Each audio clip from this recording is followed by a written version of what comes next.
पारायण जी समझ आ रहा है कि नहीं आ रहा है? सर आ तो रहा है, टफ तो नहीं लग रहा।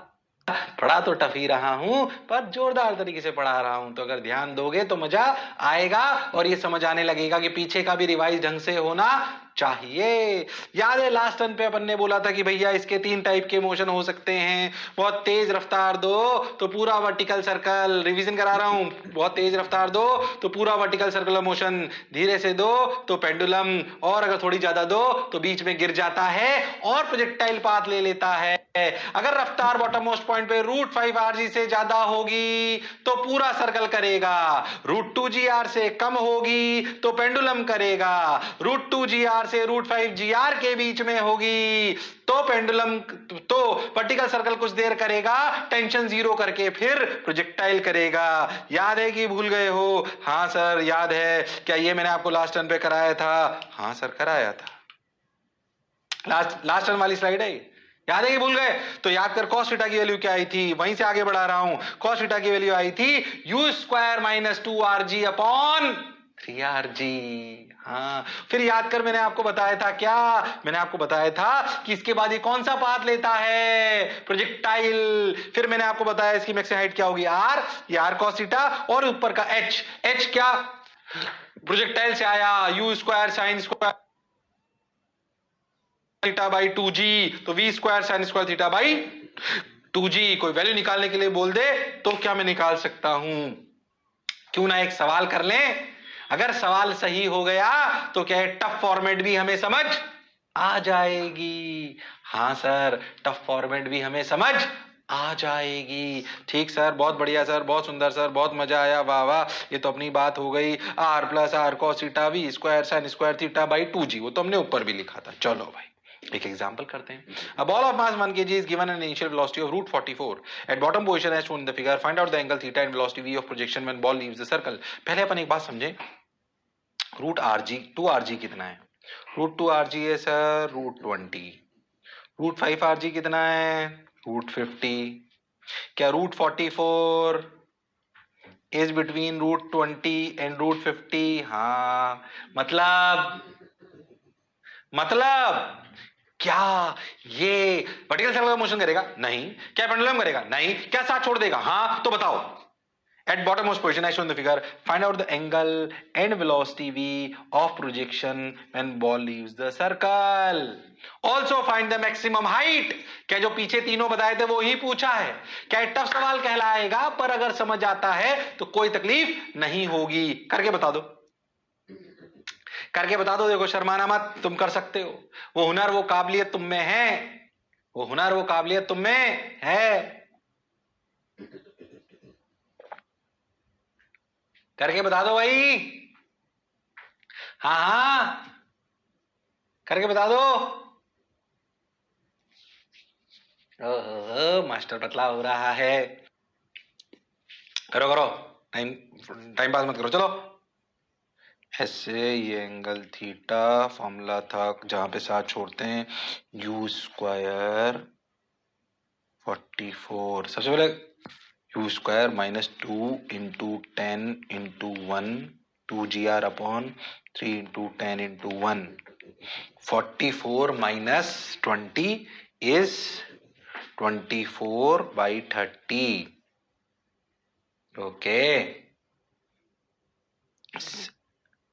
6 4 जा 24, 6 5 जा 30, 4/5। ओ हो, तो थीटा की वैल्यू आई 37 डिग्री। और अच्छा आ गया है तो सर, थीटा की वैल्यू कितनी आई? 37 डिग्री डायरेक्ट। हाँ अब याद कर, इधर टी, इधर क्या लिखते थे mg, ये थीटा, ये mv²/r, ये भी mv²/r।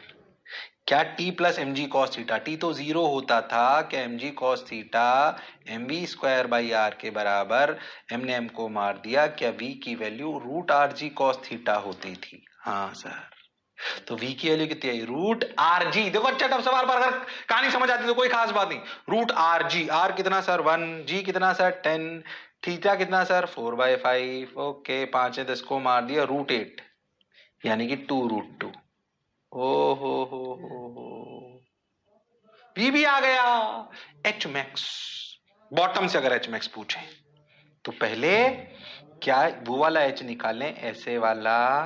क्या ये एच जो हुआ करता था, ये एच छोटा एच मान लो इसको, क्या छोटा एच होता था बी स्क्वायर। ध्यान से देखो तो क्या प्रोजेक्टाइल ऐसे हो गया, ये वी, वी की वैल्यू कितनी 2√2, थीटा कितना 37, डरना मत। तो we square sine square theta, sine square theta u square sine square theta by 2g। हाँ, u square sine square theta by 2g याद है कि भूल गए? हाँ सर, तो लिखो वी स्क्वायर कितना 2√2 का होल स्क्वायर, इस जगह तो रफ्तार यू वी बन गया ना। हाँ, sign square theta sine square 37 यानी कि 3 स्क्वायर बाई 5 स्क्वायर, ऐसे लिख लो, into 3 square by 5 square into 2 into 10। हाँ सर, सही सा तो लग रहा है। 2√2 का होल स्क्वायर कितना 8, 8 इंटू 9 बाई 25 इंटू 2 50, 500। सही कर रहा हूं क्या? हाँ, 25 इंटू 2 50, 50 इंटू 10 500, बिल्कुल सही चल रहा है। तो इसको मार लो, 500 250, 400 250 सही चल रहा है। 2 125 तो 18 बाई 125। हाँ, सही सा लग रहा है थोड़ा थोड़ा। 18 बाई 125 ये वाला एच है। अच्छा, टोटल कितना हुआ? एच मैक्स कितना हुआ बॉटम से अगर नापे तो 1 plus 1 cos theta. 1 cos theta का मतलब ये, तो 1 कॉस थीटा कितना 4/5। देखना मास्टर गलती नहीं कराओ, प्लस 18/125। सही सा तो लग रहा है। 125 एलसीएम ले लो तो 125 प्लस 5 इंटू 25 तो 100 प्लस 18, तो आंसर कितना आया 225। 2/243/125 ऐसा कुछ आ रहा है यार, ये तो गंदा सा। कुछ कैलकुलेशन मिस्टेक कर सकते हैं इतने में तो। 37 डिग्री 2√2 243/125। अरे वाह, मैच कर गया मास्टर, खुश। अब देख आंसर भी मैच कर गया, अब तो समझ ले अच्छे से। ये देख, ये प्योर मैथ्स है, ये क्या है। पर क्या ये टफ सवाल कहलाता है? हाँ, अरे पर हम तो कुछ भी निकाल सकते हैं, क्योंकि हमें वर्टिकल सर्कल भी आता है, हमें रेंज भी आती है, हमें कहां क्या होगा ये भी हमें आता है, और हमें ये भी समझ आता है कि कहां पर ये साथ छोड़ेगा, उसका फॉर्मूला हमें आता है। ओके, तो लो सवाल हो गया। अच्छा, टफ सवाल कहने को टफ सवाल, पर अगर ध्यान दिया जाए तो कोई खास बात नहीं है। Okay sir, got your point, clarity है बिल्कुल। चलो भाई, ये बात समझ में आ गई? हाँ सर समझ आ गई। 243/125। ठीक, चलो भाई आगे बढ़ जाऊं क्या? अरे आगे बढ़ जाऊं क्या? अरे हाँ हाँ तो बोलो। ओके, चलो भाई, सवाल हो गया सर जोरदार। भाई सबकी वैरायटी कराई, सबका एक एक सवाल भी करा दिए, कहानी को थोड़ा और आगे बढ़ाते हैं। देखो ध्यान से, ये क्या है, मैं सिर्फ ये समझाना चाह रहा हूं कि कभी कभी, अभी आप किससे बांध रहे थे? रस्सी से, ठीक, और ऐसे हो रहा था, ठीक। कभी अगर सवाल ऐसा आ जाए जिसमें एक रिंग हो, छल्ला, उस छल्ले के अंदर ब्लॉक रख दें ऐसे, ठीक, रिंग, मटेरियल रिंग, ठीक, रस्सी है ही नहीं अब, और उसमें एक ब्लॉक को रख दें, तो सोचो जो पहले केस में जो बॉब सिस्टम में, स्ट्रिंग बॉब सिस्टम में जो काम टेंशन कर रहा था, यहां पे कौन करेगा? नॉर्मल। तो this ring, single ring block system, याद रखें, हालांकि हमेशा स्ट्रिंग बॉब का ही सवाल आता है, पर कभी सिंगल रिंग ब्लॉक सिस्टम, ये सवालों के लिए होते हैं, ये is similar to string bob system. Okay, यानी कि जो अभी एक लेक्चर पूरा पढ़ा ना, वो यही है, मतलब वो यही है, मतलब इसमें वापस वो ही पढ़ सकते हो। पढ़ेंगे नहीं, जाहिर सी बात है, पर मैं सिमिलरिटी बता रहा हूं। क्या this is similar to string bob system? क्यों? अगर मैं आपसे पूछ लूं बताओ कितनी मिनिमम रफ्तार दें बॉटम मोस्ट पॉइंट पे कि पूरा वर्टिकल सर्कल करे, √5 rg। ओके, एंड बस इतना याद रखना है कि रिप्लेस T/n। बताओ कितनी रफ्तार रखें, किससे कम रफ्तार रखें कि पेंडुलम की तरह ही करे, अंदर अंदर ही, √2gr से कम। बताओ क्या रफ्तार हो कि साथ छोड़ दे, मतलब क्या रफ्तार कैसा हो सकता है? हाँ, ये ऐसे जाके ऐसे आ सकता है। कब? जब √2gr से लेकर √5gr के बीच में आपकी रफ्तार होगी। तो ये केस बिल्कुल सेम है, इसलिए कभी भी रिंग और ब्लॉक रख दें और ऐसी बातें पूछ ले तो वर्टिकल सर्कुलर मोशन स्ट्रिंग और बॉब वाली कहानी याद होनी चाहिए। इसलिए बात याद रखना, सवाल नहीं करा रहा हूं, बता रहा हूं। हाँ सर, तो क्या रिंग और एक ब्लॉक सिस्टम, रिंग और एक ब्लॉक सिस्टम क्या एग्जैक्टली सेम है स्ट्रिंग और Battery low.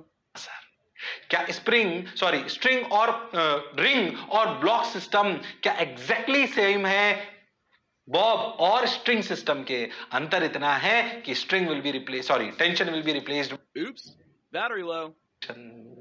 इसलिए अगर ऐसा सवाल आ जाए तो डरने की आवश्यकता नहीं। अब मैं आपको है ना, करने को तो खत्म हो गया वर्टिकल सर्कुलर मोशन, ऐसे तो मैं आपको डिफरेंट वैरायटी जहां से सवाल बन सकते हैं ना, उनको थोड़ा थोड़ा जोड़ रहा हूं ताकि आपको किसी भी सवाल में डर ना लगे। Battery low. ना लगे। ओके सर, क्लियर सर, आ जाओ।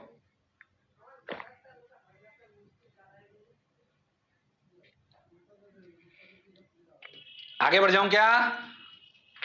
अरे आगे बढ़ जाऊं क्या? बढ़ जाओ सर, कोई दिक्कत नहीं है। चलो भाई, ये कहानी समझ आ गई। ध्यान रखना, याद रखना, याद रखना, भूलना मत, ठीक है? चलो भाई। Battery low. ओ, एक जामफल। अच्छा, कंफ्यूज मत होना बिल्कुल। थोड़ा सा इसी को निकाल कर एक अच्छा सवाल बना लिया।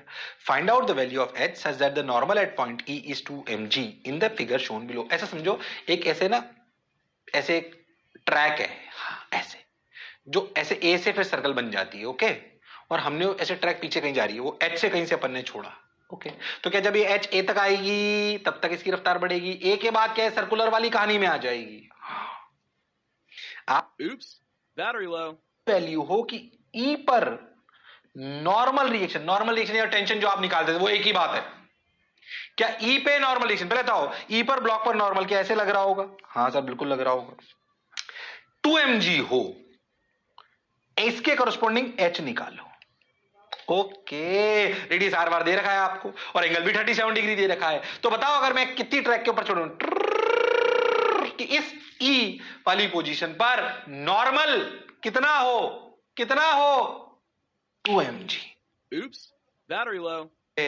तो सबसे पहले कि अगर नॉर्मल 2mg दे रखा है तो क्या आप ई वाली जगह पे v निकाल सकते हो?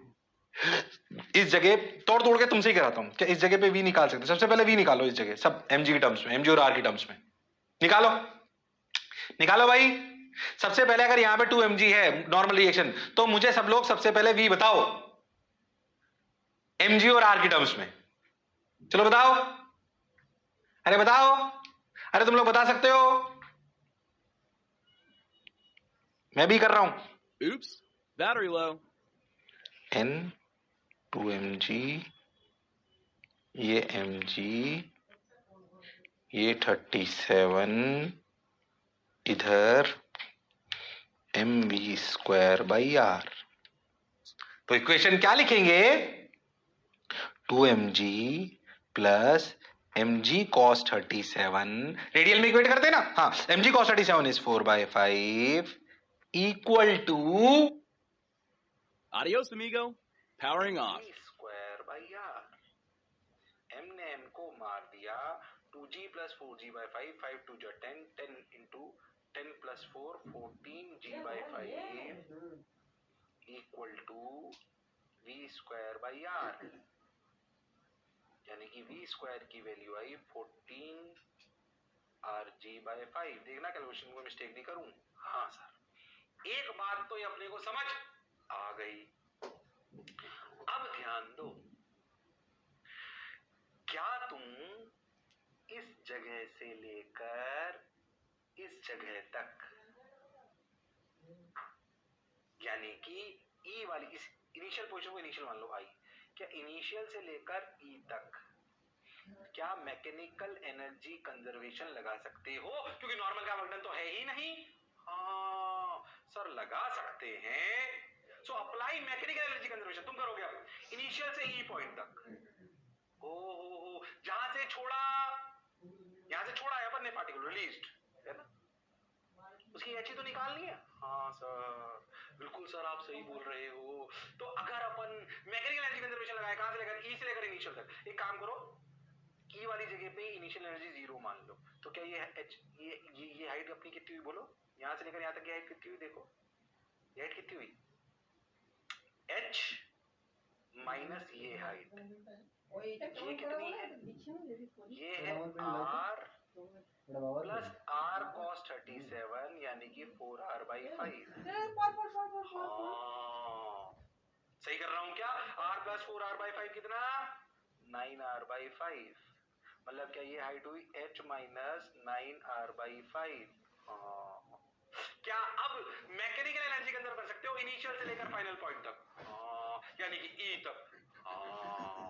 अच्छा सवाल है, पर अगर धीरे धीरे प्रेम से समझ के करो तो कोई खास बात नहीं है। अच्छा इनिशियल पॉइंट पे potential energy m g height, क्या हाइट अगर अपने इसको बेस माना ई वाली जगह को, तो क्या हाइट हो गई h माइनस 9r/5, तो h minus 9r/5। Initial kinetic energy 0, final kinetic energy half mv²। क्या v स्क्वायर की वैल्यू 14rg/5, हाँ, plus initial potential energy E वाले पॉइंट पर पोटेंशियल एनर्जी 0।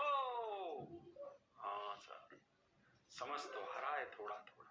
ओहो देखने में गड़बड़ नहीं कर रहा मास्टर। m ने m को मार दिया, g ने g को मार दिया, h minus 9r/5 equal to 14 अरे 7r/5। 7 हो गया ना, 14 को 2 ने मार दिया, कितना बचा 7r/5। तो h की वैल्यू आई 9 प्लस 7 16r/5। एच की वैल्यू कितनी आई 16r/5। देखा आंसर मैच कर लेते हैं एक बार, देखते हैं पहले आंसर क्या आया। और वाह 16r/5। जो पढ़ा जो समझा बिल्कुल सही है, जो पढ़ा जो समझा बिल्कुल सही है। लो अच्छा सवाल हो गया, शानदार सवाल हो गया। नॉर्मल का बटन है नहीं, क्या ये पेंडुलम जैसे ही सवाल की बात थी? हाँ, पर क्या रिंग और ब्लॉक आ गया तब भी मेरे को सवाल समझ आ गया। क्या वर्काइंस थ्योरम थोड़ा सा सर्कल इन्हीं को मिलाकर था? हाँ सर बिल्कुल उन्हीं को मिलाकर था। क्या मेरी बात एकदम क्लियर है? हाँ सर बिल्कुल क्लियर है, क्रिस्टल क्लियर है, बात समझ आ रही है। आ रही है तो आगे बढ़ो, लेक्चर बढ़िया है भैया, हल्का नहीं है। बोलो क्लियर? चल आंसर आ गया सर 16r/5, कोई दिक्कत नहीं, मजा आ गया सर। चलो आगे चलते हैं, एक और एग्जांपल करते हैं। ध्यान से सुनना सवाल, तेरे को टाइम दे रहा हूँ, सवाल को पढ़ पहले, देखो क्या रहा है। अपन ने क्या करा पहले समझो। एक 5 मीटर की लेंथ है, उस पर मास 1 kg लटका हुआ है और वो एक जगह से हिंज्ड है। ये पेन समझ में आ रहा है? हिंज्ड है। इसके नीचे वर्टिकल लाइन पे अपन ने एक और जगह हिंज कर दिया 4 मीटर नीचे। अब सोच तो अगर 5 मीटर से थीटा एंगल से इसको छोड़ेगा तो तेरे को लगता है यहाँ पे फंस जाएगा और फंस के क्या वापस सर्कल करने लगेगा। पर अब जो सर्कल होगा क्या उसका रेडियस, जो नीचे छोटा सर्कल बन रहा है, पहले सर्कल का रेडियस 5 था, अब कितना 1। हो आपको पता है सवाल क्या बताना? पहले तो सिचुएशन समझ आ रही है? क्या सिचुएशन समझ आ रही है? हाँ सर समझ आ रही है। अब मुझे बताओ कि find out the value of theta such that the ball of mass 1 kg will just perform vertical circular motion along the nail। कि मैं जो थीटा एंगल ऐसे छोड़ रहा ना ऐसे ज्यादा से, ये कितने मिनिमम थीटा एंगल से छोड़ू कि ऐसे जाने के बाद जो छोटा सर्कल बने वो पूरा हो जाए, कंप्लीट हो जाए। ये सवाल है, ध्यान से सुनना, तू कर सकता है। सवाल अच्छा है पर तुम कर सकते। बोलो क्लियर? सवाल समझ आया कि नहीं आया? बताओ कितने मैक्सिमम मिनिमम एंगल थीटा से छोड़ू, क्योंकि बहुत कम दोगे तो हो सकता है सर्कल नहीं कर पाए। मिनिमम कितने एंगल थीटा से छोड़ू 5 मीटर के रेडियस में। कि ये छोटा सर्कल जो 1 मीटर का बन रहा है ये पूरा हो जाए, कंप्लीट हो जाए। बोलो, अरे बोलो भाई, अरे कर सकते हो क्या? अरे बोलो भाई, बोलो भाई, कर सकते हो क्या?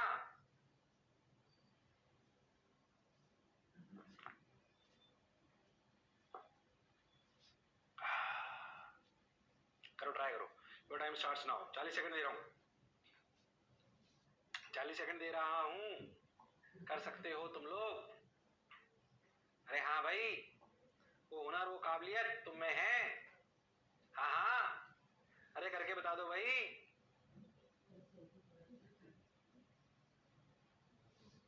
राम जाने, राम जाने, अरे आ जाओ।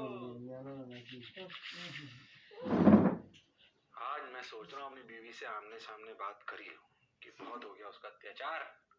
क्या मुझे अब अपने ऊपर होने वाले अत्याचारों के खिलाफ क्या आवाज उठानी चाहिए? क्या तुम मेरा साथ दोगे? वैसे यार है ना, लड़कों में ना बचपन से अत्याचार होते हैं। क्या कहते हो? स्कूल में किसी को टीचर को गुस्सा आ जाए लड़का पिटेगा, घर में किसी को गुस्सा आ जाए लड़का पिटेगा, है कि नहीं? हर चीज अच्छी मिलने में लड़कियों को सबसे पहले नंबर मिलता है, लड़के बेचारे पिटते ही रहते हैं। यस और नो? शादी के बाद भी बेचारा पति मार खाएगा, है कि नहीं? और जितने भी देश में सारी चीजें दी जाती है वो महिलाओं को दी जाती है। महिला उत्पीड़न केंद्र, है कि नहीं? मैं कहता हूँ साला अपन जो है पुरुष उत्पीड़न केंद्र खोलेंगे। क्या कहते हो राम लालो श्याम लालो? कौन सा केंद्र? पुरुष उत्पीड़न केंद्र। क्या तुम लोग मेरा साथ दोगे? क्या ये जो मुहिम अपन चलाएंगे पुरुषों पर होने वाला अत्याचारों के खिलाफ, क्या तुम लोग आवाज उठाएंगे? बहुत खुश हो रहे हैं कई लोग। ये चलो आ जाओ, सवाल करो, फालतू बातें न जाते हो। चलो, अरे आंसर तो बाद में देखेंगे, पहले करे तो सही। अगर सोचो अगर आपको इसको वर्टिकल सर्कल करना है, पहले अपन एक बात समझो, अगर इसको पूरा सर्कल करना है तो इस जगह पर क्या इसकी मिनिमम रफ्तार √5 RG होनी चाहिए? 5। अब रेडियस कितना? ये 4 था, ये 5 था, ये टोटल 5 था, तो क्या 1 × 10? ओके, तो क्या इस जगह रफ्तार √50 होनी चाहिए? हाँ सर। कितनी होनी चाहिए? √50 इस जगह पर। इससे कम हुई तो पूरा सर्कल नहीं होगा। You just perform vertical circular motion along the, तो जस्ट परफॉर्म। तो जस्ट परफॉर्म का मतलब क्या यहाँ पे रफ्तार √5 RG है? हाँ, यानी कि ये रफ्तार √50 है। हाँ, अच्छा, अब देख, यानी कि यहां से लेकर यहां पे स्पीड कितनी थी? 0। यहां से लेकर यहां तक एनर्जी कंजर्वेशन करो, ये इनिशियल, ये फाइनल। तो इनिशियल पॉइंट पे पोटेंशियल एनर्जी अगर फाइनल पे 0 मान लो, तो इनिशियल पॉइंट पे पोटेंशियल एनर्जी, ध्यान से सुनना, ये 5 ये 4, अगर ये 5 और ये 4, ध्यान से देखो अच्छे से, ठीक है? थीटा ही तो निकालना है यार, ठीक? तो ये तो 4 वाली जगह हो गई, ध्यान से देखो। तो ये 5 अगर थीटा एंगल ऊपर है तो अपन कितना, बेसिकली ये हाइट कितनी हो गई यहां से लेकर यहां तक? 1 नहीं, ये वाली नहीं, कंफ्यूज मत होना एकदम, ध्यान समझो, थोड़ा सा अलग अलग बनाता हूँ। ये हिंज वाली लाइन ये रही, ये जिस जगह पर ये है ये लाइन अलग है। हाँ, तो ये जो दूरी हुई यही तो हाइट हुई, ये कितनी हुई? ये r है तो ये 5 cos थीटा है, तो ये कितनी हुई? 5 1 - cos थीटा। यानी कि इनिशियल पोजीशन पर क्या 5 1 - cos थीटा ऊपर थे? हाँ, तो इनिशियल पोजीशन कितनी हुई? 1 × 10 × 5 1 - cos थीटा। हाँ sir. Initial kinetic energy, initial kinetic energy 0, initial kinetic energy 0।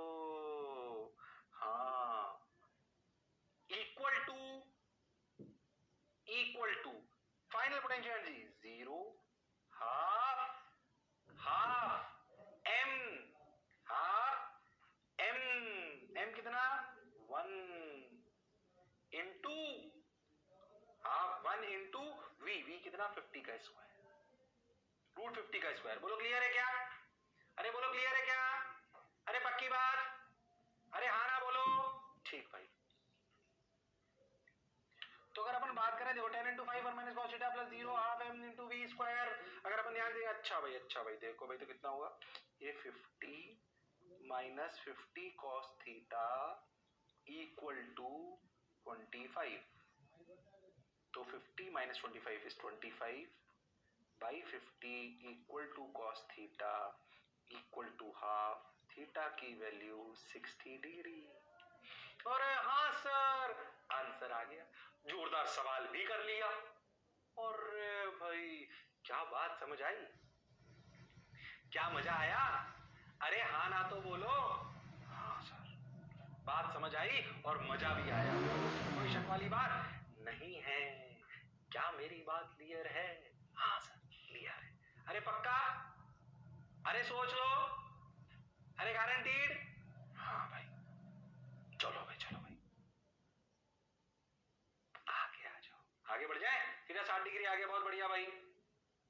Vertical circular motion of a rod, basically अभी तो अपन पूरी पेंडुलम की कहानी पढ़ी, अपन ने ये पढ़ा वो पढ़ा ये करा। अब पता है कहानी किस में आ रही है? Vertical circular motion of rod काफी आसान है उससे, जो अपन पढ़ चुके हैं उससे। रॉड का मतलब, अब ऐसे समझो कि आप जो है ना पेंडुलम की जगह ऐसे स्केल या कोई भी ये पेन ही पकड़ लो, इस पेन से रॉड ले लो, और रॉड में नीचे रॉड मासलेस है, समझो रॉड मासलेस है, ठीक? ऐसे बेसिकली आपका ऐसे रॉड है, देखो ये रॉड है अभी, ठीक? ये रॉड है, सिर्फ ये रॉड है, ठीक है? ये रॉड है, बोलो क्लियर? अब रॉड में क्या अंतर है? रॉड स्लैग नहीं हो सकती, रॉड स्लैग नहीं हो सकती। अच्छा, यानी कि रॉड के साथ अगर पेंडुलम को बांध दो, यानी कि बॉब को बांध दो, रॉड के साथ अगर बॉब को बांध दो, तो रॉड के साथ अगर बॉब को बांध दो तो रॉड तो कभी भी स्लैग नहीं हो सकती। हाँ सर, कभी भी स्लैग नहीं हो सकती, यानी कि इसमें सर्कल छूटने का डर नहीं है। इसमें सर्कुलर पाथ छूटने का डर नहीं है, क्योंकि इसमें सर्कुलर पाथ छूटने का डर नहीं है, क्योंकि रॉड स्लैग नहीं हो सकती। ओके, अब सोच, मैं चाहता हूं कि मैं ऐसे रॉड को ऐसे बांध दूं और ये पूरा सर्कल करे। देख, अगर आप थोड़ी कम रफ्तार दोगे ऐसे तो ये थोड़ा सा ऐसे आ जाएगा, है ना, ऐसे आ जाएगा। ज्यादा तेज दो, क्या पूरा ऐसे सर्कल घूम जाएगा? छोड़ तो सकता ही नहीं, छोड़ने का तो लफड़ा ही खत्म हो गया, ये टेंशन लेने की जरूरत नहीं है। पर अगर मैं चाहता हूं कि पूरा सर्कल करे ऐसे ऐसे, तो यू कम से कम इतनी होनी चाहिए कि आप टॉप मोस्ट पॉइंट तक पहुंच जाओ। For complete vertical circle, you minimum should be such that particle just reaches topmost point, just reaches topmost point। मतलब अब याद कर, वर्टिकल सर्कुलर मोशन में वर्टिकल सर्कल करने के लिए क्या जरूरी था? टेंशन जीरो से बड़ा होना चाहिए, क्योंकि डर था कहीं सर्कल ना छोड़ दे। वेलोसिटी तो बात ही नहीं करी थी, तो हमने देखा टेंशन टॉप मोस्ट पॉइंट में मिनिमम होता है, पर वहां पे रफ्तार जीरो नहीं आई थी, याद कर, टेंशन जीरो हुआ था जस्ट। अब अगर हमें रॉड ले ली तो टेंशन का तो दिक्कत ही नहीं है हमें, वो तो रॉड तो स्लैग थोड़ी हो सकती है, ना दूर भागने देगी ना पास आने देगी, ना वो दूर भागने देगी ना वो पास आने देगी। क्या मेरी बात एकदम क्लियर है? हाँ सर, कोई बुराई वाली बात नहीं है। अच्छा भाई, तो for complete vertical circular motion, u minimum should be such that particle just reaches topmost point। Okay, अब क्या करें, अब क्या करें? ध्यान से सुनो और सोचो। टॉप मोस्ट पॉइंट पे जस्ट पहुंचने के लिए, टॉप मोस्ट पॉइंट पे जस्ट पहुंचने के लिए क्या अपने को ये करना पड़ेगा? क्या कितनी मिनिमम रफ्तार होनी चाहिए टॉप मोस्ट पॉइंट पे? टॉप मोस्ट पॉइंट पे रफ्तार जीरो हो जाए। अच्छा, टॉप मोस्ट पॉइंट पे रफ्तार जीरो होने का मतलब यहाँ पे जस्ट जीरो, v0, बस अब कुछ नहीं, यहां से लेकर यहां तक एनर्जी कंजर्वेशन कर लो, इनिशियल से लेकर फाइनल तक। और फाइनल पे रफ्तार क्या होनी चाहिए, जीरो। तो देखो क्या करा, initial potential energy zero, initial kinetic energy half m u square, top most point पे जब पहुंच गए तो potential energy 2 mgr, kinetic energy zero, क्या यू की वैल्यू आई √4 gr। हाँ, यानी कि ये रॉड वाला केस बहुत आसान है, अगर रफ्तार √4 rg से ज्यादा हुई तो सर्कल कर लेगा, पर अगर √4 gr से कम हुई तो ऐसे घूम के ही वापस ऐसे आ जाएगा। यानी कि रॉड के साथ बॉब के अगर वर्टिकल सर्कुलर मोशन की बात करें तो रफ्तार √4 rg से ज्यादा होनी चाहिए। सिंपल, पेंडुलम से सॉरी वर्टिकल बॉब वाले और स्ट्रिंग वाले केस से बहुत आसान है, √4 rg से ज्यादा होनी चाहिए। और स्ट्रिंग बॉब में √5 rg से ज्यादा, उसमें तो बहुत सारे केस थे, इसमें दो ही केस है। √4 rg से ज्यादा कंप्लीट वर्टिकल सर्कल, बोलो क्लियर। √4 rg से कम पेंडुलम टाइप मोशन। हाँ, बात सर समझ आई, इसमें दो ही केस है, √4 rg से ज्यादा, √4 rg से ज्यादा वर्टिकल सर्कुलर मोशन, इससे कम पेंडुलम मोशन।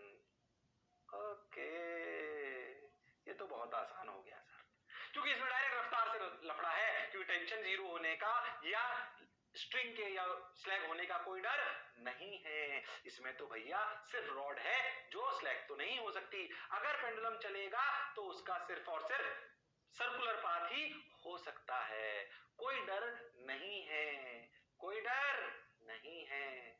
क्या मेरी बात क्लियर है? अरे सोच लो, अरे पक्का, अरे गारंटीड, हाँ सर, अरे क्लियर है क्या एकदम? Yes sir.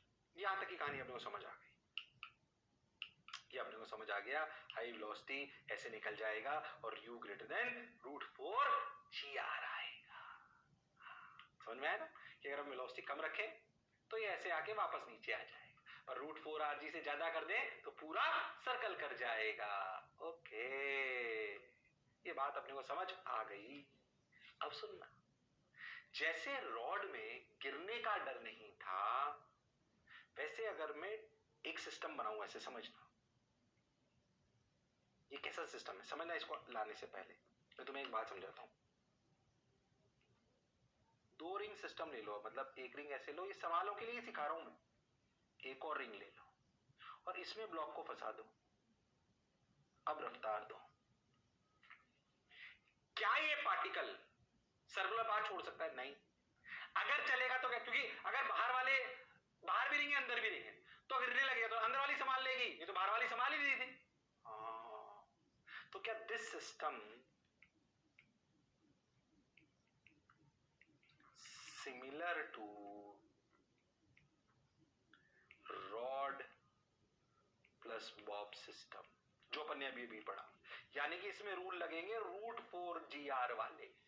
ओके, यानी कि इनमें रूल लगेंगे √4 gr वाले, यानी कि एक रिंग और एक block, string block Bob system जैसा था। हाँ, 2 रिंग और ब्लॉक, रोड और बॉब जैसा सिस्टम है।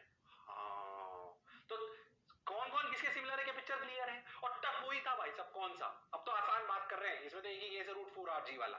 हाँ, टफ तो वो था √2 gr से कम, √2 gr से √5 gr, √5 gr से ज्यादा। हाँ, उसमें प्रोजेक्टाइल भी घुस गया था।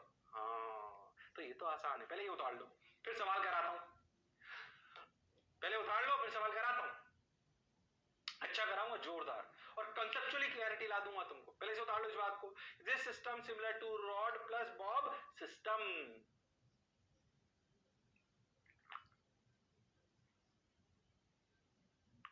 चलो भाई, अरे कर लिया क्या? अरे सोच लो। हाँ सर, चलो अब एग्जाम्पल करते हैं, इसको हटा देता हूं, टिक टिक। मान लो इसे 2 रिंग दी थी। अच्छा ऐसे में समझना सर, इनर रिंग का रेडियस ज्यादा, आउटर रिंग का रेडियस कम, मतलब आउटर रेडियस का रिंग ज्यादा, इनर का कम। अपन ऐसे ले रहे हैं, पास पास है, मतलब मास जो है ना, ये विड्थ नेग्लिजिबल है एज कंपेयर टू 1, ये कॉमन सेंस है, बोलो क्लियर है एकदम। अब हमने रफ्तार दे दी √44। अच्छा, रूट 44, क्या ये रूट 44, ध्यान से सुनना, क्या रूट 4 आरजी से ज्यादा है? हाँ, रूट 4 आरजी कितना है भाई? 4 इंटू 1 इंटू 10। हाँ सर, रूट 40 से ज्यादा है। क्या ये कंप्लीट वर्टिकल सर्कल करेगा? हाँ सर, बिल्कुल करेगा। रूट 44 देखते हैं, याद कर, रूट 44 का एक सवाल कराया था 1 मीटर वाला, 1 केजी का, उसमें देख 7 छोड़ दिया था, याद कर पीछे। हाँ सर 7 छोड़ दिया था। इसमें देख पूरा सर्कल कर गया, क्योंकि रूट 44 रूट 5 आरजी से तो कम है, पर रूट 4 आरजी से ज्यादा है। थोड़ा सा दोनों को मिला के कुछ अच्छी चीज बताना चाहता हूं तेरे को, वो तो हमें समझ में आ गया। Find out the reason where the block of mass 1 kg is supported by outer ring and where it is supported by inner ring। बढ़िया क्लासिक सवाल समझाना चाह रहा हूं। अगर तूने दोनों बातों अच्छे समझाया ना, तो इस बात को फील कर पाएगा। उसने पूछा, बढ़िया सवाल है, पर अगर कंसेप्चुअल क्लैरिटी है ना, तो कुछ कैलकुलेशन करने की भी जरूरत है, बस एक कैलकुलेशन करेगा और आंसर आ जाएगा। अच्छा, उसने बेसिकली आपसे पूछा कि बताओ कब ब्लॉक को, किस जगह जगह ब्लॉक को बाहर वाली रिंग संभाल रही है और किस जगह ब्लॉक को अंदर वाली रिंग संभाल रही है। मतलब जब बाहर वाली रिंग के फोर्स से काम चल रहा हो तब बाहर वाली संभाल रही है, और जब अंदर वाली रिंग के फोर्स से काम चल रहा हो तो अंदर वाली रिंग संभाल रही है। हाँ सर, बात तो आपकी बिल्कुल सही है। अच्छा, ठीक है, अब क्या करें, ध्यान से सुनो और समझो। ये बात लीजिए, negligible as compare to 1 meter से रब कर देता हूं ताकि बात को समझा पाऊं। अच्छा, अब ध्यान से देख, सोच अगर अंदर वाली रिंग नहीं होती, अंदर वाली रिंग नहीं होती तो कब पार्टिकल आउटर रिंग को छोड़ देता? अगर अंदर वाली रिंग नहीं होती तो क्या पार्टिकल आउटर रिंग को कब छोड़ देता? अरे छोड़ने वाला केस तो रूट 2gr से रूट 5gr के बीच वाला था, और क्योंकि सिर्फ अगर आउटर रिंग है तो क्या ये स्ट्रिंग बॉब सिस्टम बन गया है? हाँ, तो क्या फॉर्मूला cos थीटा बराबर u square minus 2gr upon 3gr लगता? हाँ सर, u स्क्वायर, u कितना, रूट 44, हो अरे 44 minus 20 by 30, 24 by 30, 8 by sorry 6 4 जा 4 बाई 5, थीटा की वैल्यू 37 डिग्री। हो, यानी कि अगर आउटर रिंग होती सिर्फ, तो क्या ये 37 डिग्री पर, ऐसे याद है थीटा यहां से एंगल लिया था, हाँ, क्या ये 37 डिग्री पर इसको छोड़ देती आउटर रिंग, क्योंकि नॉर्मल 0 हो जाता, और क्या ये अंदर गिरने लगती? पर अंदर तो पहले से रिंग है, तो रिंग ने, क्या अंदर वाली रिंग ने इसे संभाल लिया? हाँ सर, यानी कि 37 डिग्री यहां से लेकर 37 डिग्री यहां तक क्या इनर रिंग संभालेगी, और उसके बाद क्या आउटर रिंग संभालेगी? अरे हाँ ना तो बोलो, कौन संभालेगी? Outer ring. सोच, ये सवाल अपने आप में वो ही समझ सकता है जिसको दोनों कहानियां समझ आती हैं।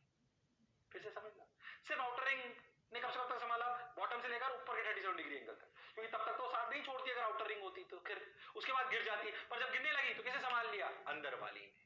अंदर वाली ने भी संभाला, यानी कि इस केस में अंदर वाली ने भी संभाला और बाहर वाली ने भी संभाला। पर अगर रफ्तार रूट 5 आरजी से ज्यादा होती तो सिर्फ बाहर वाली से ही काम चल जाता, पर क्योंकि रफ्तार रूट 5 आरजी से कम है और रूट 4 आरजी से ज्यादा है, तो रूट 4 आरजी से ज्यादा है और ये रॉड और बॉब वाला केस है, तो सर्कल तो करेगा, पर कब अंदर वाली संभालेगी कब बाहर वाली संभालेगी, ये बात आपको समझ आनी चाहिए। ये बात आपको समझ आनी चाहिए। बोलो आई कि नहीं आई? अरे हाँ ना तो बोल दो, अरे शर्माओ मत मेरे लाल, मेरे पीले, मेरे नीले, मेरे रेनबो, अरे बोलो।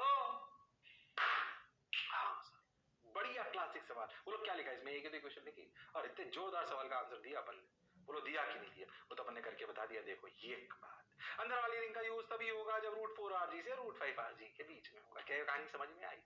√5 RG से ज्यादा हो जाएगा तो सिर्फ क्या बाहर वाली रिंग से ही काम चल जाएगा? हाँ सर, बढ़िया बढ़िया बातें बता रहा हूँ। बढ़ जाऊं आगे? अरे बढ़ जाऊं आगे? अरे बढ़ जाऊं?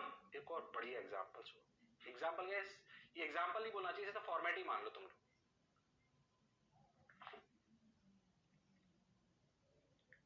स्टैंडर्ड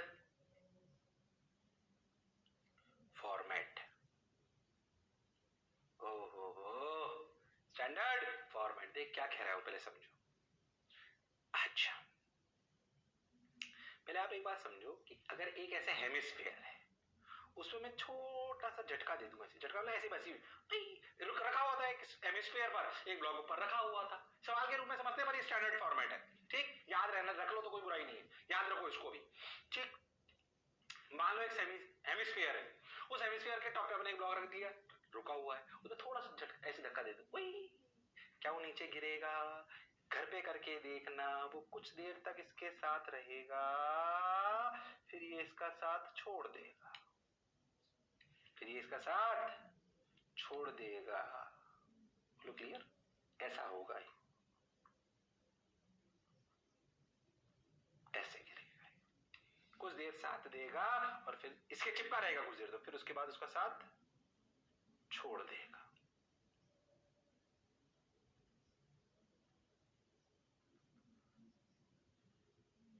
ऐसे, तो जिस जगह साथ छोड़ेगा वो एंगल पूछा आपसे। क्या पूछा? ध्यान से देखो। Small jerk is given, find out the angle eight which the block will leave the surface. क्या कहानी समझ में आई? हाँ सर। कौन सा वो एंगल है जब ये इसका साथ छोड़ देगा? पहले एक बात समझो, हम साथ कब छोड़ेंगे? जब नॉर्मल नहीं रहे। हम साथ तब छोड़ेंगे जब नॉर्मल ना रहे। नॉर्मल ना रहे मतलब क्या यहां से लेकर जब तक साथ है क्या नॉर्मल है? हाँ, क्या इस जगह पे नॉर्मल 0 हो जाएगा? हम साथ तब छोड़ेंगे जब नॉर्मल 0 हो जाएगा। पहले बताओ क्या कंसेप्चुअल बात समझ में आई? अब तो मैथ्स है, उसके बाद तो वर्क एनर्जी थ्योरम और नॉर्मल रिएक्शन की इक्वेशन रेडियल वाली वही सब लिखेंगे। पर पहले समझो, हम कब तक साथ रहेंगे? जब तक कि नॉर्मल है। नॉर्मल 0 हुआ, साथ छूटा, क्योंकि हेमिस्फीयर इस ब्लॉक को अंदर तो नहीं खींच सकता, सिर्फ फोर्स वो ऐसे ही लगा सकता है। हाँ, तो जब तक ऐसे की जरूरत है तब तक तो वो साथ दे रहा है, पर जैसे ही जरूरत खत्म हुई वो साथ देना बंद कर देगा, नॉर्मल 0 हो जाएगा। हाँ सर, बात तो आपकी समझ आई। अब सोचो, जहां से आप स्टार्ट हुए थे वहां पे इनिशियल रफ्तार क्या थी? 0। जर्क से ये मत समझो कि रफ्तार बहुत ज्यादा थी, अप्रोक्सीमेटली 0। अब अपन ने साथ जब छोड़ा तो क्या उसकी कुछ भी रफ्तार आ गई थी? हाँ सर। पहले मुझे बताओ, work done by normal, work done by normal, normal तो ऐसे लगेगा ना, ऐसे। Work done by normal sir 0। क्या सिर्फ ग्रेविटी का वर्क डन है? हाँ। क्या मैकेनिकल एनर्जी कंसिडर कर सकते हैं? हाँ। क्या ये फाइनल पॉइंट मान लें? हाँ। क्या ये इनिशियल पॉइंट मान लें? हाँ। क्या फाइनल पॉइंट पर पोटेंशियल एनर्जी 0 मान लें? हाँ। क्या u initial plus K initial equal to u final plus K final? Initial point पे पोटेंशियल एनर्जी, ओके।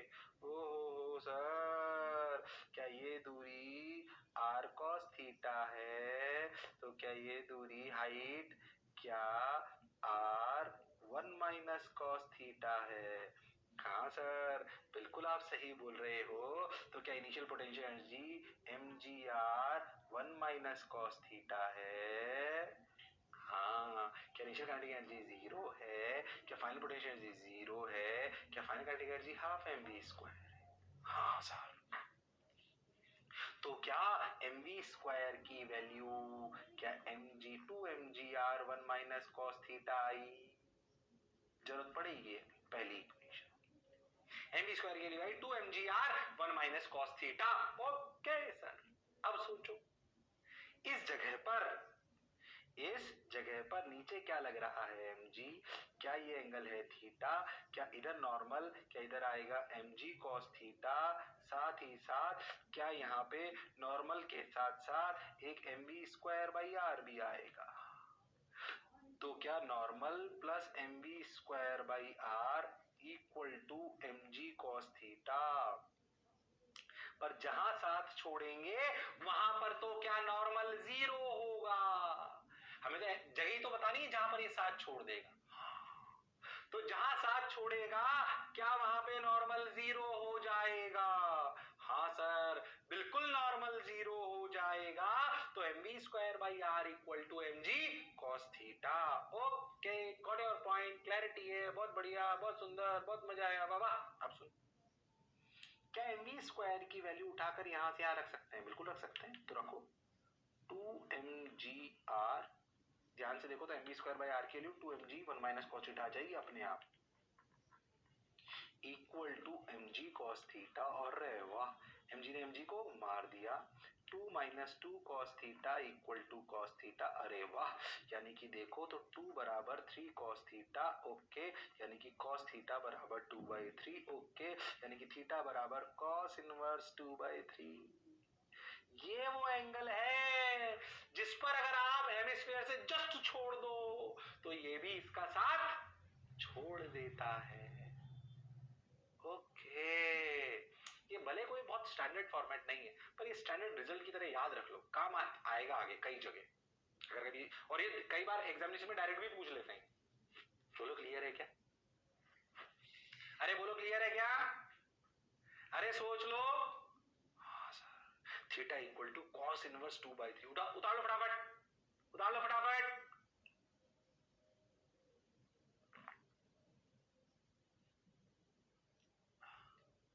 अरे उतार लो फटाफट, अरे सोच लो, अरे उतार लो फटाफट भाई। भाई सब दुख रहा है, थोड़ी सी एक्सरसाइज कर लेता हूं। चलो भाई, तो theta equal to cos inverse 2/3। Exercise कर लेता, मेरी बीवी ने बोला था। लो भाई, फिट हो गया मैं, क्या कहते हो? स्टेप्स बढ़ गए क्या? हाँ बढ़ गए। तुम लोग भी ऐसे तो नहीं पढ़ते हो एक्सरसाइज करते करते? क्या कहते हो? सर हम सर बहुत बढ़िया एक्सरसाइज करते हैं, हम सर ना शवासन करते हैं, ऐसे आराम से बिस्तर पे पड़ जाते हैं, क्लास चालू कर देते हैं, फिर जब आप बोलते हो ओके सी यू सायोनारा तब बंद कर देते हैं। इतना बढ़िया लेक्चर समझ में आता है ना सर, क्यों राम लालो श्याम लालो सुंदर कन्या? कॉस इनवर्स 2/3 समझ आया कि नहीं आया? अच्छा मेरे को एक बात बताओ, जब ये इसका साथ छोड़ देगा तो सोच के देखो कौन सा पाथ लेगा। cos इनवर्स 2/3 आ गया तो ठीक है, जब इसका साथ छोड़ देगा तो यहां से लेकर यहां तक ये कौन सा पाथ है? ये सर्कुलर पाथ है, ये कौन सा पाथ है बताओ? प्रोजेक्टाइल। हालांकि कोई कैलकुलेशन में आपको घुसा नहीं रहा, पर कोई टफ सवाल पूछ ले तो सोचो यहाँ पे जो पार्टिकल v है, ये ऐसे v, क्या ये हाइट r cos थीटा? ध्यान से देखो तो ये r cos थीटा, तो आप ध्यान देखो तो इसके बाद पता है क्या हो रहा है? ऐसा हो रहा है, देख, क्या तुम v निकाल सकते हो? हाँ, जब आपने थीटा निकाल लिया, पीछे देख क्या आया था, ऐसे ही बता रहा हूँ तेरे को एक्स्ट्रा, देख जब आपने थीटा निकाल लिया, देख तो यहाँ पे v की वैल्यू क्या आई, ये v स्क्वायर की वैल्यू क्या आई, हमने m को मार दिया, तो 2gr cos थीटा की वैल्यू कितनी है? 2/3, तो 2/3 की वैल्यू ये आ गई 2/3, तो 2/3 माइनस 3 माइनस 2 तो ये 1/3, तो v की वैल्यू क्या आई? √2rg/3, है ना? हाँ, सही तो कर रहा हूँ ना? और माइनस cos थीटा की वैल्यू कितनी है? 2/3, 2/3 3 माइनस 2 1 2/3, हाँ ठीक सही। सोच v √2rg/3 आ गया, सोच सिचुएशन कैसी बन गई, ये ऐसे, ये v √2rg/3, हाँ सर बिल्कुल सही। और सोच ये हाइट हो गई r cos थीटा, अगर ध्यान से हो तो cos थीटा की वैल्यू कितनी है? cos थीटा की वैल्यू कितनी है? 2/3, तो क्या 2/3, तो वैल्यू कितनी हो गई? 2r/3, तो हाइट हो गई 2r/3। और ध्यान सोचो, ये एंगल थीटा, तो ये भी थीटा, तो ये भी, ये थीटा, तो ये भी थीटा, ये एंगल थीटा। हाँ सर सही चल रहा है बिल्कुल। तो सोचो क्या ये प्रोजेक्टाइल मोशन आप सॉल्व कर सकते हो? हाँ बोलो, कहाँ गिरेगा, एक्स निकालना हो, टाइम निकालना हो, क्या आप निकाल सकते हो?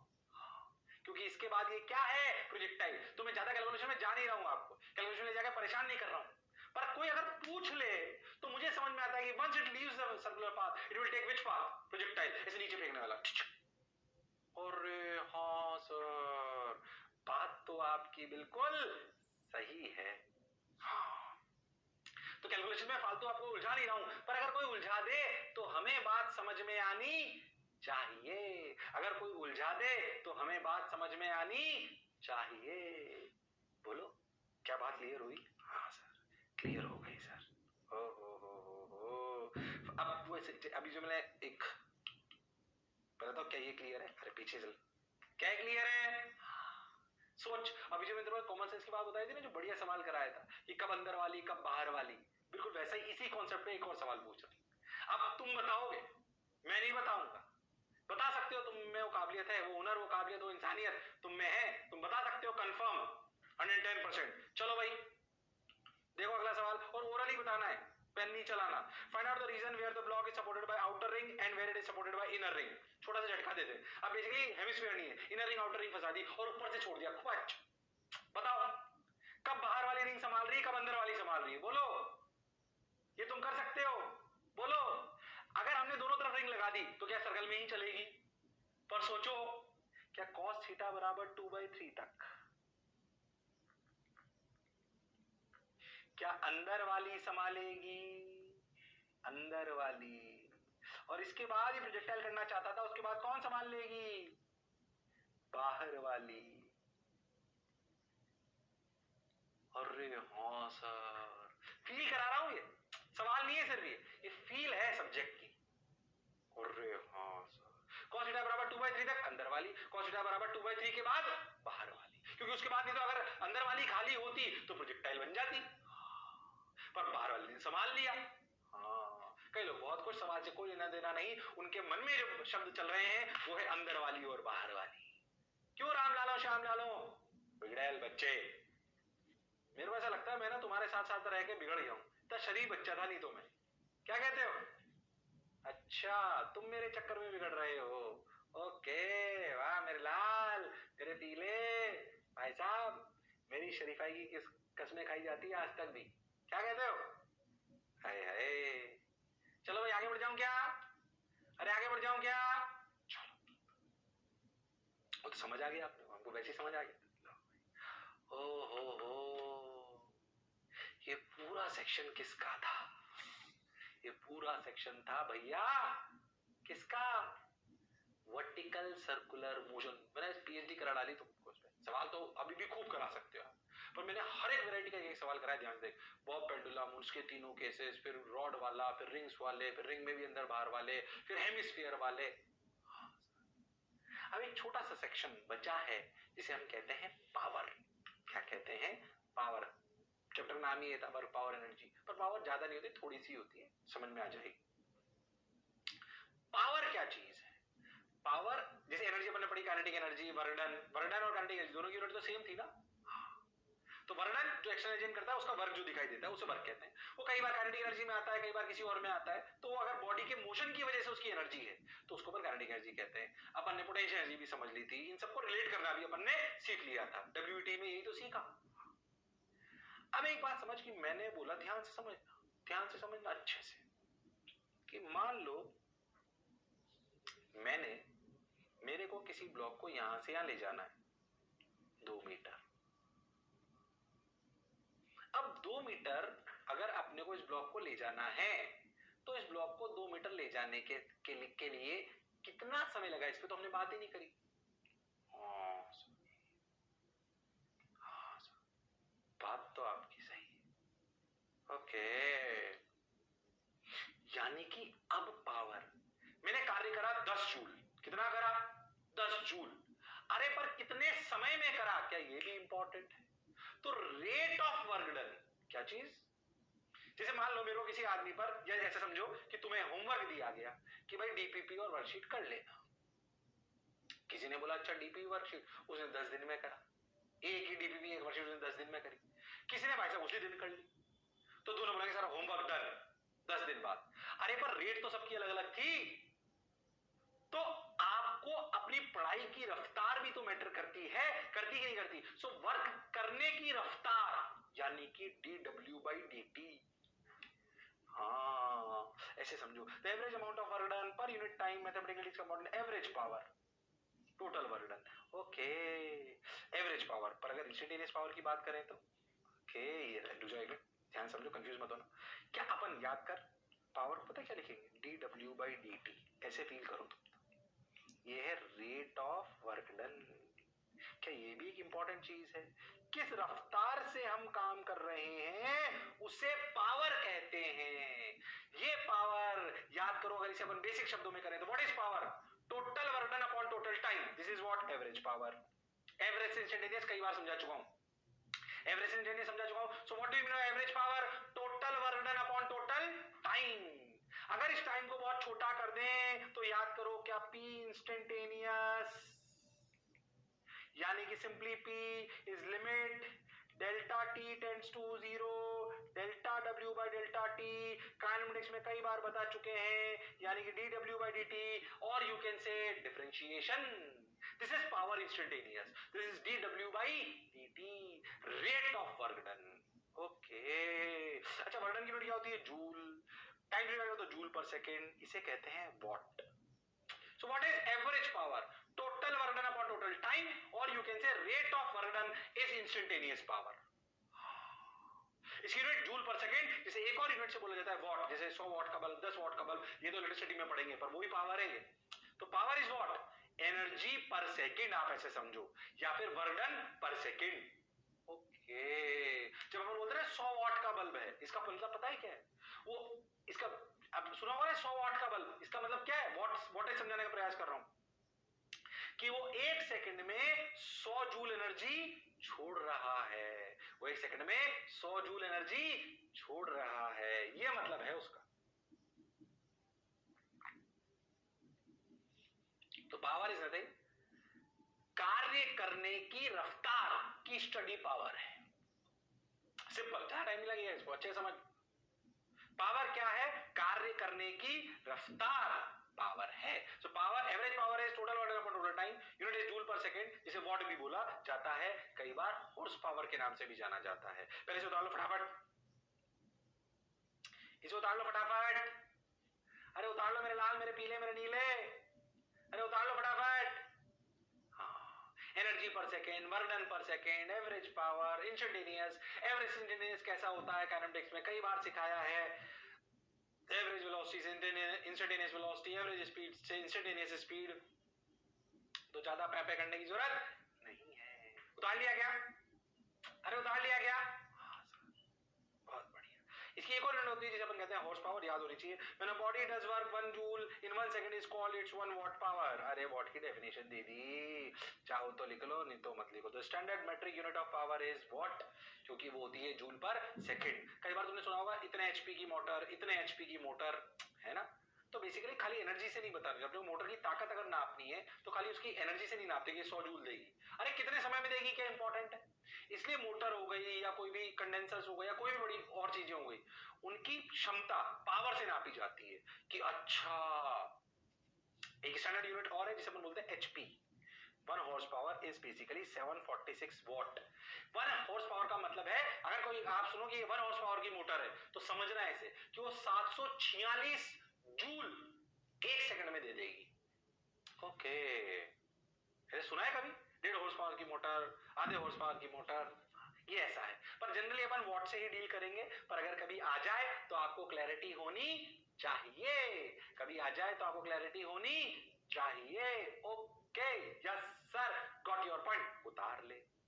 Power, rate of work done, बिल्कुल क्लियर है। Average power is total work done upon total time. Okay sir, clear है। चलो आ जाओ, कुछ सवाल कराऊंगा, अपने आप समझ में आएगा। पहले समझो इंस्टेंटेनियस पावर जो मैंने अभी बताई, F dw/dt f dot dr। अब समझना ये कहानी क्या लिखी है, मैं खुद लिखता हूं, चलो तुम्हें समझ आएगा। चल मैं समझाता हूं, ध्यान समझ। क्या dw/dt को लिख सकते हैं f, dw क्या है? वर्क डन, छोटा सा वर्क डन dw, क्या ऐसे लिखा जाता है f डॉट dr? हाँ सर। अच्छा, तो f डॉट dr dr/dt। अब सोच इसको कैसे लिख सकते हैं? f vector dot dr vector by dt, dt को नीचे इधर ले लो। What is dr vector by dt? Sir velocity. अच्छा, तो क्या एवरेज सॉरी इंस्टेंटेनियस पावर जिसे dw by dt लिखते हैं, क्या उसको एक और फॉर्मूले से लिख सकते हैं, F vector dot V vector. ये पावर इंस्टेंटेनियस है, इसका फॉर्मूला आया F vector dot V vector. Power scalar quantity है, ओके हाँ। और F vector dot V vector gives you what, instantaneous power. F vector dot V vector gives you what?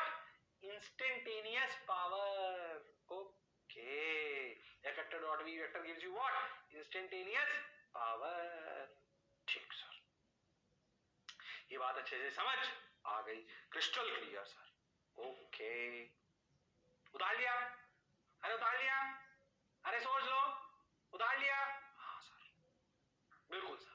तो average power formula समझ में आ गया, instantaneous का समझ में आ गया, इंस्टेंटेनियस का एक और फॉर्मूला समझ में आ गया, F vector dot V vector. अब बेसिक सवाल करने आपको आने चाहिए, बेसिक सवाल सुनो करो, सवाल ही करा रहा हूं। If F vector is equal to this and V vector is this, then instantaneous power is, कर सकते हो तुम लोग, गड़बड़ मत करना। अभी सिखाया इंस्टेंटेनियस पावर का फॉर्मूला क्या है, F vector dot V vector. आसान होता है, सवाल कोई खास बात नहीं होती, क्योंकि आप एनर्जी पढ़ चुके हो तो इसमें कोई खास बात थोड़ी है, रेट ही तो है वो। हाँ बताओ, if F vector equal to this and V vector is this, then instantaneous power is, formula लगा दो फटाफट। F vector dot V vector is instantaneous power. शर्म आ रही है सवाल बताते हुए, 60i plus 15j minus 3k dot 2i cap minus 4j cap plus 5k cap. हाँ सर समझ आ रहा है, बिल्कुल अच्छे से समझ आ रहा है। 62 जा 120, 15 4 जा माइनस 60 माइनस 15, बोलो सही लिख रहा हूँ क्या, 120 में 60, 60 माइनस 15, 45 वॉट आ रहा है मेरा आंसर। तो क्या आंसर 45 वॉट है? क्या तुम्हारा भी 45 आया है? अरे डॉट प्रोडक्ट ही तो लेना है। हाँ लो, आंसर 45 वॉट, जो करा जो समझा बिल्कुल सही है, आंसर आ गया। ठीक, इंस्टेंटेनियस पावर पूछी मैंने, निकाल दे। ओके, एक और कर ले, एक और करेगा, अरे करेगा फटाफट, अरे सोच लो, आ जाओ। A body of mass 1 kg begins to move under the action of a time dependent force। अब फोर्स दे रखा है आपको टाइम का function, where I and J are unit vectors along x and y axis, ठीक है। What power will be developed by the force at time t? किसी भी time t पर basically power as a function of time t चाहिए। बोलो clear, 1 kilo मास है, बताओ, hint देता हूं, क्या फोर्स एक्सेलरेशन आ गया, एक्सेलरेशन से v आ गया, क्या एक्सेलरेशन आ गया तो क्या v आ जाएगा इंटीग्रेट करके, क्या वो v और f डॉट v यानी कि एफ वी, क्या आंसर आ जाएगा? हाँ सर, हाँ सर आ जाएगा आंसर। करो ट्राई, अरे कर दो ट्राई, ये कहने बड़ा सवाल है, टफ क्या है इसमें यार। क्या फोर्स दे रहा है टाइम का फंक्शन, उसे एक्सेलरेशन पता है, एक्सेलरेशन से क्या निकाल सकते हो इंटीग्रेट करके, v, तो f डॉट v। और हाँ, करो करो फटाफट, 30 सेकंड दे रहा हूं, कर सकते हो तुम लोग।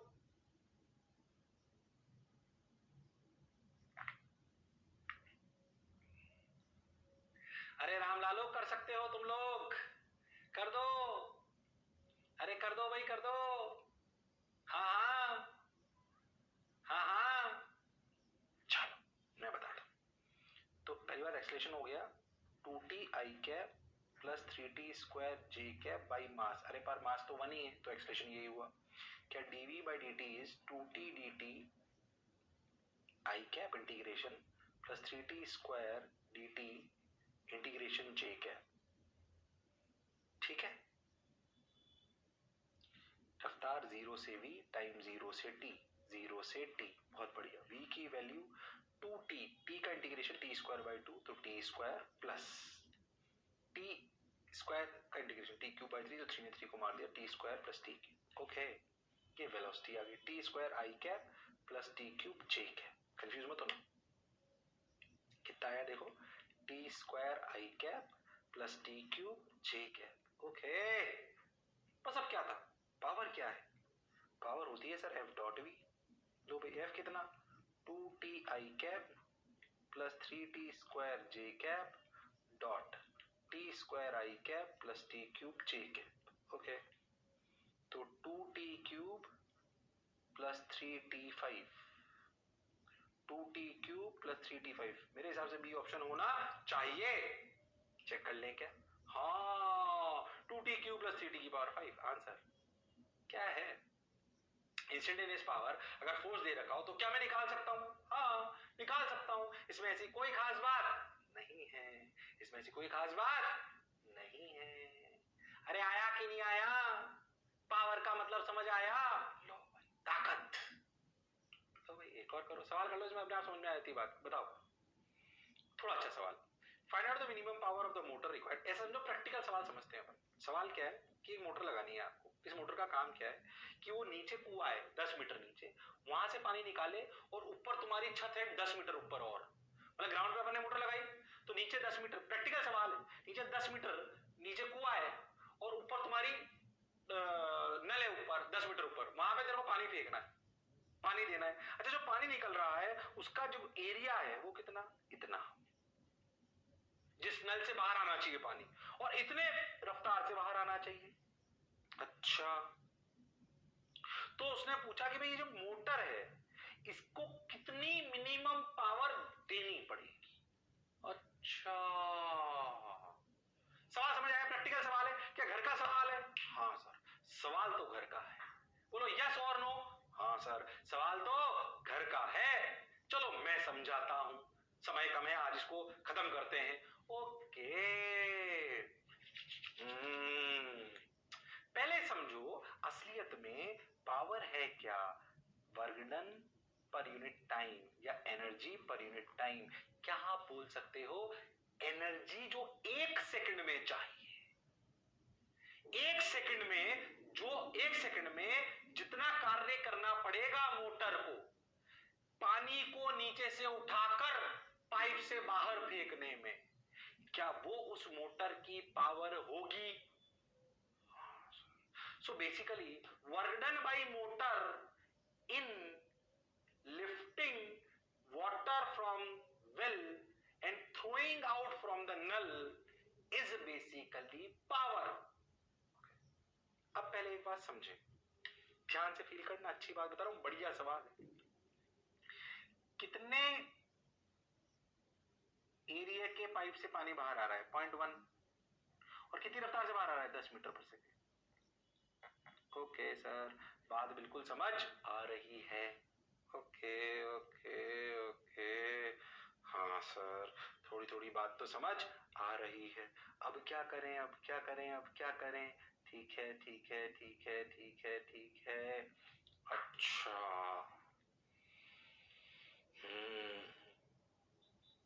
टाइम हो गया क्या? अरे हाँ यार चलो जल्दबाजी नहीं करता हूँ। तुम इस सवाल को होमवर्क लिखो, मैं यहीं से चालू करूंगा। सिर्फ 1-2 सवाल और कराने हैं, फिर सेंटर ऑफ मास चालू हो जाएगा। तो अगले लेक्चर पे 2 सवाल इसके करा के सेंटर ऑफ मास चालू कर देंगे। बोलो क्लियर? इस सवाल को घर से करके आओगे तुम लोग। बोलो क्लियर है? इसमें शायद एक चीज की जरूरत पड़ सकती है, शायद क्या जरूरत पड़ेगी? Density of water. Density of water सुनिए, डेंसिटी ऑफ वाटर क्या होती है? 1 ग्राम पर सेंटीमीटर क्यूब, 1000 kg पर metre cube. Density of water जानते हो? 1000 kg पर मीटर क्यूब। ये तो समझते हो ना? Mass into volume is density, mass divided by volume is density. इसकी जरूरत पड़ सकती है, एक बार ट्राई कर लो। अगले टर्न पे ये 2-3 सवाल करेंगे, फिर सेंटर ऑफ मास में कर देंगे। वैसे मैं सोच रहा था आज खत्म कर देते, पर जल्दबाजी नहीं करते, गड़बड़ हो जाएगी नहीं तो, है ना? बाकी तुम्हारा वर्क पर एनर्जी खत्म, डन। एक 2-3 सवाल और करा दूंगा ऐसे बस पावर में, बाकी सब क्लियर। जोरदार पढ़ाया है, लेक्चर से ज्यादा भी लिए है मैंने, पर इसलिए ताकि आपको फिजिक्स की आगे की फील आनी चाहिए। गड़बड़ मत करना, ये सवाल करके आना, अगले टर्न पे सेंटर मार्च चालू हो जाएगा 15-20 मिनट बाद, है ना? ये ढंग से करके आना सब कुछ, और पूरा वर्क ऑन एनर्जी ढंग से करना। आप बहुत शिद्दत के साथ पढ़ाया है मैंने आपको। क्या मेरी बात क्लियर है? अरे हाँ सर मेरी मेहनत देखा तो नहीं जान दोगे? अरे पक्का जान लगा रहा हूं मैं आपको पढ़ाने के लिए, है कि नहीं? हाँ सर। चलो तो फिर लड़ते रहिए, पढ़ते रहिए और मास्टर की बात सुनते रहिए। फिर मिलते हैं अगले लेक्चर पे इसी जोश और जुनून के साथ। तब तक के लिए सी यू, सायोनारा, बाय बाय।